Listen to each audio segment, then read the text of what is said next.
Hello, folks. We all know it. A good chunk of us hate it. It's the Rolledrunner. I'm not looking for this to be a super difficult build. I mean, how bad can you really screw up a car that's been rolled and burned? This is a Greenlight Roadrunner from some TV series about a pawn shop. We don't care about that, though, right? I wonder if Greenlight ever envisioned someone chopping up this really nice Roadrunner model to make it look like it got run over by a train.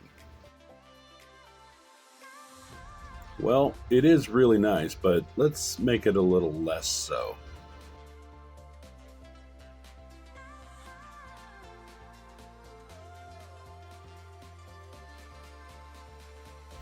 I think by now we all know how this goes. I'm going to drill out the pegs to separate the frame, body, glass, and interior.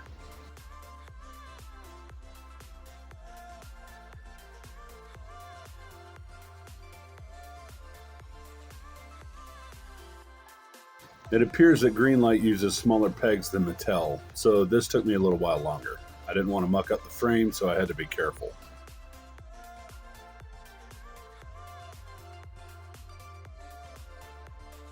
That's alright, we'll just save that one for later. The only excess items that have to be drilled out on this model are the glass and the hood. It also has a separable dashboard, so before I put it in the goo, that'll have to come out as well. It's always a good idea to gather up the pieces that you're not working on so that you don't lose them. Ask me how I know. Of course, I'll get the body into the goo, then give it a good rinse and polish it up.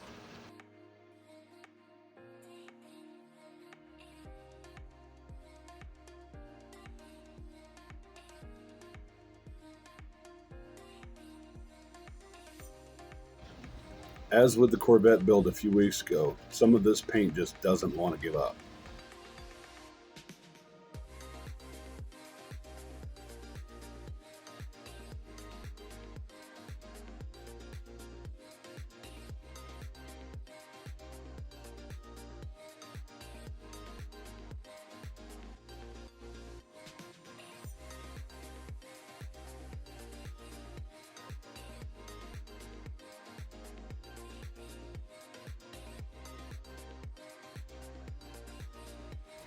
Since the real car was rolled and burned, the roof was virtually impossible to fix. I'm going to use a pair of wire cutters to crimp waves and wobbles into it.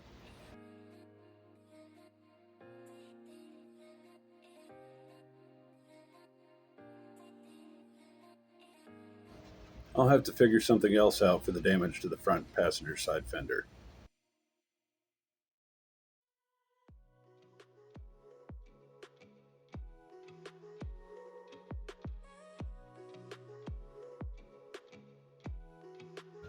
I may have overdone it with the Mopar decals.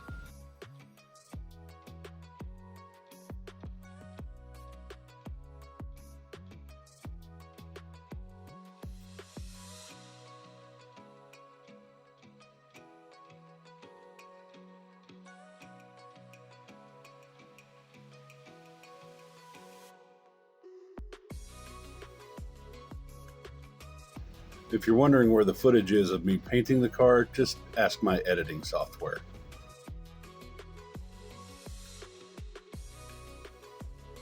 Once the decals are done, I'll start painting on what details there are.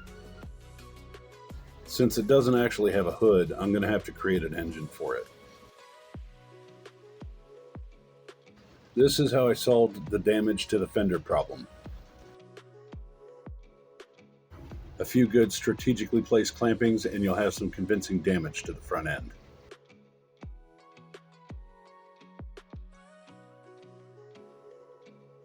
Neither of the bumpers were in terrible shape, and some of the trim was actually in pretty good shape as well, so out comes the chrome.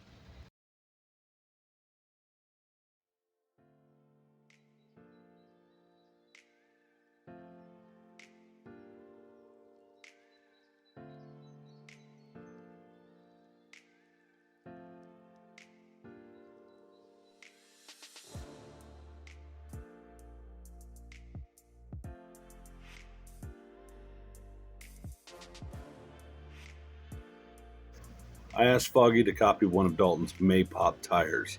She did a fine job on this one, but we'll need 4 of them at a smaller size, so we had to get rid of the PVG on the tire. I'm keeping this one for posterity. Let's get on to some of those details, shall we?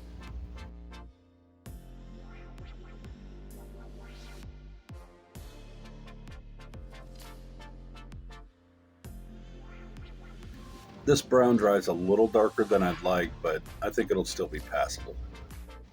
There wasn't enough roof damage, so here's a little more.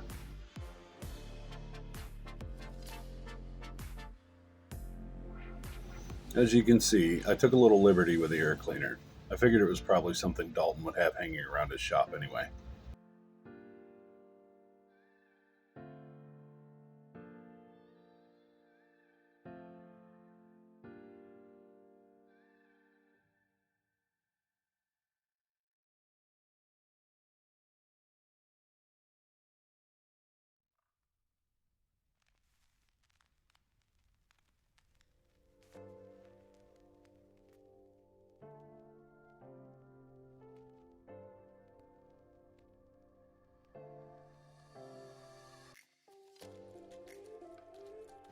I could never really find a good shot of the roof, but to my eye it looked as if the whole thing was either rusty or primer brown.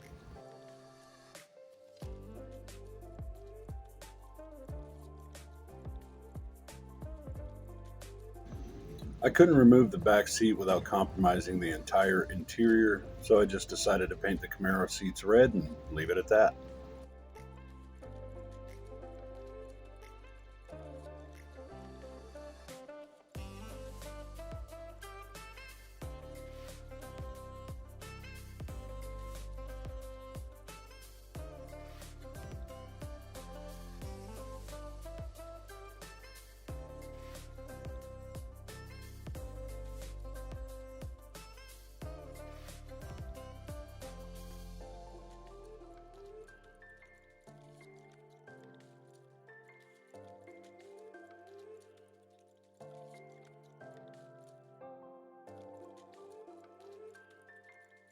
Well, everything fits together, so time for some final touches. You know, like some rims and tires.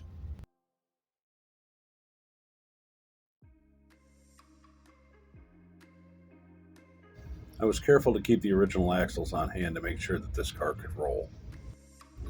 Once I've got them together, I'll put everything else back together and see how it looks. To be honest, I think it looks terrible, but that's kind of the point. How about some glamour shots?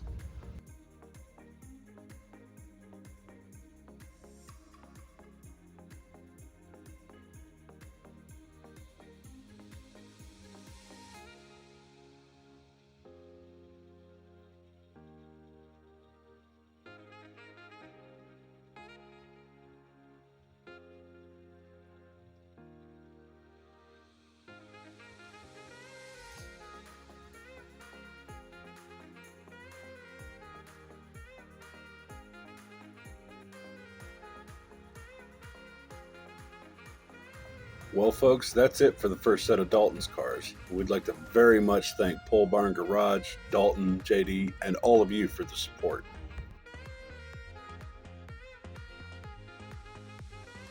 This is by far not the end of Dalton's cars, but we've got a few projects in between that are coming up shortly, so you'll see more PBG in a few weeks.